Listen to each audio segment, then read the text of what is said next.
উত্তপ্ত সন্দেশখালীতে জারি হয়েছে 144 ধারা। সিপিএম এর প্রতিনিধি দলকে সন্দেশখালীতে যেতে বাধা পুলিশের।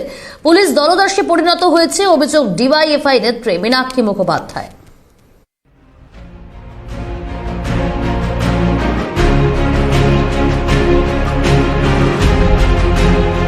গ্রামবাসীদের ক্ষোভের আঁচ জ্বলছে সন্দেশখালীতে। বেশ কয়েকদিন ধরেই সেখানে দফায় দফায় চলে হিংসার ঘটনা। পলাতক তৃণমূল নেতা শেখ শাহজাহান ও তার দুই অনুগামী উত্তম সর্দার ও শিবপ্রসাদ হাজরার কুকীর্তির বিরুদ্ধে সরব হয়েছেন গ্রামবাসীরা। পরিস্থিতি মোকাবিলায় সন্দেশখালীতে জারি হয়েছে 144 ধারা। এর জেরে গত শনিবার সন্দেশখালী যেতে গিয়ে বাধার মুখে পড়তে হয় বিজেপি প্রতিনিধি দলকে।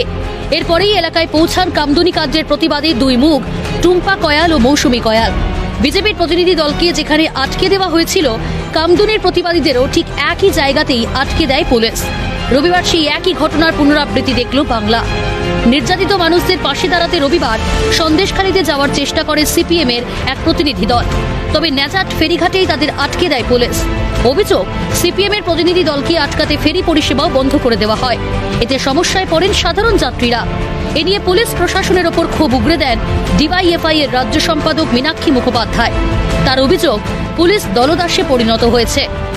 যে পুলিশকে কেন, তার পুলিশ এত বড় এভিডেন্স পাওয়ার পরেও কেন পুলিশ চুপ করে আছে? কেন কেন এখনো পর্যন্ত শিবপ্রসাদ হাজরাকে পুলিশ খুঁজে পেল না? কিন্তু তৃণমূলের পার্টিটাকে পশ্চিমবঙ্গের মাটিতে ব্যান্ড করে দেওয়া উচিত, যারা মেয়েদের সম্মানের দাম ঠিক করে আর পার্টি অফিসগুলোকে মেয়েদের সম্মান লুটের কারখানা তৈরি করে। এই পার্টিটাকে ব্যান্ড করে দেওয়া উচিত। এই পার্টিটা থাকলে পশ্চিমবঙ্গের মহিলারা সুরক্ষিত থাকবে না। এরা মিথ্যে বলেছিল যে বাংলা নিজের মেয়েকে চাই, আমরা ওই বাংলার মেয়েটাকে জেলে যেতে দেখতে চাই। আরেকটা কথা, ওখানকার মহিলাদের বক্তব্য শিবপ্রসাদ হাজরার বিরুদ্ধে, কিন্তু তাকে গ্রেপ্তার না করে তার অভিযোগের ভিত্তিতে প্রাক্তন এমএলএ আপনাদের নেতা তাকে গ্রেপ্তার করা হচ্ছে। কি বল, কতটা দলদাসে পরিণত হলে এই জিনিস হয়? জানতাম যে ওই সব বাবু ফাবু যারা আছেন তাদের নাম নাকি এই চার্টে লেখা থাকতো। যখনই তার নাম টিভি মিডিয়াতে দেখাচ্ছে, তারপর থেকে চার্টে তাদের নাম বাদ চলে গেছে। তো এত যদি বুকের পাটা এখানে লিজ না নিয়ে পয়সা রোজগার করছেন ফেরিঘাটে, তাহলে নাম বাদ গেল কেন? ভয়ে তো, ওই ভয়টা ভালো, ওই ভয়টা আরো বেশি করে চোর চিটিংবাজদের এই বাংলায় পেতে হবে। আবার কি যাওয়ার চেষ্টা করবেন? সব হবে, মানুষের পাশে আমরাই তো থাকবো, যে কোনো ভাবে হোক। মানুষের কাছে আমাদের যাওয়া থেকে আমাদেরকে কোনো পুলিশ প্রশাসন লাঠি ব্যারিকেড কেউ আটকাতে পারবে না। কিন্তু শেষ পর্যন্ত পুলিশ দলদাসের কারণেই তাদের যে প্রাক্তন বিধায়ক নিরাপদ হাজরাকে গ্রেপ্তার করেছে। কিন্তু এইখানেই তাদের আন্দোলন শেষ নয়। ওই অঞ্চলের যে মহিলারা অভিযোগ করছেন, সেই অভিযোগটা সত্যি, সে কারণে সেই মহিলাদের পাশে দাঁড়াতে তাদের আন্দোলন।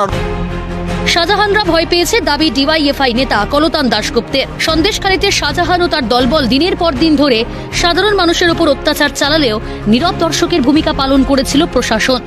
আর শাহজাহানের অত্যাচারের বিরুদ্ধে মানুষ পথে নামতেই তৎপরতা শুরু হয় পুলিশ প্রশাসনের। তড়িঘড়ি জারি করা হয় 144 ধারা। স্বভাবতই প্রশ্ন উঠছে যে শাহজাহানদের কুকীর্তি জনসমক্ষে চলে আসা আটকাতেই কি এই তৎপরতা প্রশাসনের?